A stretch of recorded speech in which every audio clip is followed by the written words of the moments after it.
Gandang araw sa inyo mga kadadi. Pasensya na po at di tayo nakapag-upload kahapon. I-upload nga po ito kahapon. Kaso nga po at nagkaroon po ng kaunting salo-salo nga po dito sa aming bahay. Ang lulutuin ko nga pala ngayon mga kadadi ay beef mechado. Napakasarap at napakalapot nga po ang ginawa ko dito. Tara mga kadadi, samahan niyo po ako magluto ngayon at ituturo ko sa inyo ang mga ingredients. Dahil nga po mga kadadi, marami tayong lulutuin ngayong araw ay napabili na nga po ako sa palengke. Ang mga ingredients lang natin na mga gagamitin dito ay tomato sauce, sili, patatas at carrots. At syempre itong sili natin ng bell pepper. Yan lang po ang mga kadadi ang nabili ko sa palengke. Pati nga po itong paminta at nor beef nga po ang gagamitin natin dyan at 3 sibuyas. Dito nga lang mga kadadi, hinugasan ko na nga po itong ating patatas. Gayon din ang sili natin, bell pepper. At gayon din itong patatas natin. At syempre hindi mawawala ang bakang nabili natin sa Robinson mga kadadi. Sa iba ko nga lang po yan nabili. Nakapaka-fresh nga po niyan. Dito nga po mga kadadi ay ang lagi ginagawa natin ay maghihiwa na tayo ng sibuyas. Ganito lang po lagi ang gayat ko dyan at gayon din po ang ating bawang. Binalatan ko na nga po yan at ating ginayatan ng gaytong kaliliit.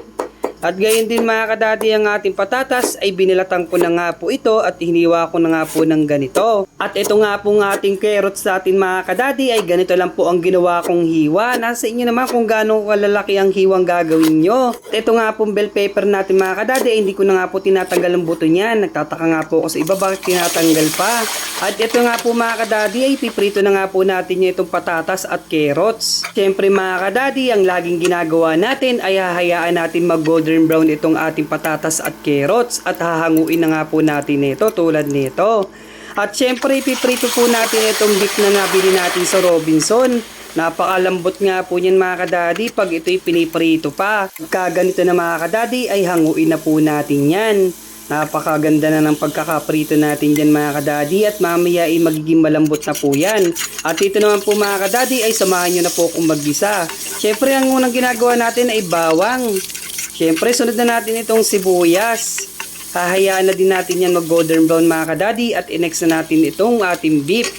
Napakalambot yan mga kadadi mamaya. Syempre pakukuloan pa natin ng mas matagal yan. Maglalagay pa tayo mga kadadi dito ng 2 cup ng ating tubig. Yan nga mga kadadi ay pakukuluan lang po natin ng ilang minuto po yan. 30 minutes nga po ang ginamit ko dyan. Kung sa inyo naman mga kadadi, pwede naman kayo magdagdag ng ilang minuto pa. At pagka ganito na mga kadadi, syempre timpla na natin habang natin pinapakuluan sa tubig ito. Syempre ilagay ko po dito mga kadadi ay toyo, paminta, nasa inyo na kung gaano karami ang paglalagay nyo. At dito naman mga kadadi ang nor natin ay ilagay na po natin yan. Nor beef nga po ang ginamit ko rito. Syempre kalahati lang po muna. Tsahan nga lang tayo sa paglalagay mga kadadi para hindi tayo masobrahan sa panglasa. Ito nga mga kadadi, naglagay nga po ako ng sili dito. Syempre mas masarap pag maanghang. At naglagay na nga rin po ako dito mga kadadi ng 2 kutsarang ating patis. Syempre tansyahan lang din po tayo sa paglalagay, baka tayo sumobra. At nilagyan ko na nga rin po ito ng siling green. Pagkayari nga natin pakuluan mga kadadi, matutuyo na ng ganito. Pagka ganito na, ilagay na natin itong tomato paste. Kung mga kadadi na sobrang kayo sa paglalagay ng tomato sauce, pwede naman po kayo mag-add ng asukal. Opo mga kadadi, pwede po kayo mag-add ng asukal para po mabalanse ang lasa. At ito nga mga kadadi ay nilagay ko na nga itong bell pepper natin. Nag-add nga rin po ako dito ng tomato paste mga kadadi para gumanda ang kulay ng ating beef mechado. Ito nga mga kadadi at malapit na nga maluto itong beef mechado natin. At ito nga mga kadadi, isisingit ko na nga po kung nagustuhan po nyo ang video ito, comment yes naman po. Comment naman po kayo dyan mga kadadi kung tagasang kayo para malaman namin kung saan umaabot ang video ito.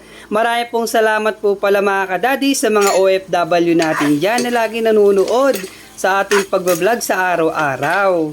At pakipollow naman po ang ating account para po sa mga susunod na upload natin ay ma-update kayo. At ito nga mga kadadi, balik na po tayo sa niluluto natin. Nakita naman po nyo, naglagay ulit tayo ng paminta at hotdog at sili. Tinikman ko nga po mga kadadi, kulang pa siya sa spicy kaya nag-add po tayo. At syempre mga kadadi, ang panghuli natin itong patatas at carrots.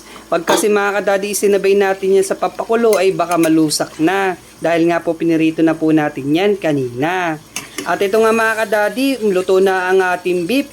mechado. Napakasarap po niyan mga kadadi, itry nyo na. Siguradong uulit-ulitin po nyo at makakaubos po kayo ng kanin nito. Pero nga po pala si Daddy Mike Kitchen na hindi nagsasabing lagi po kayo magdadasal. Eri po si Daddy Mike Kitchen na lagi nagsasabing mas piliin nyo pong laging masaya. Bye bye po!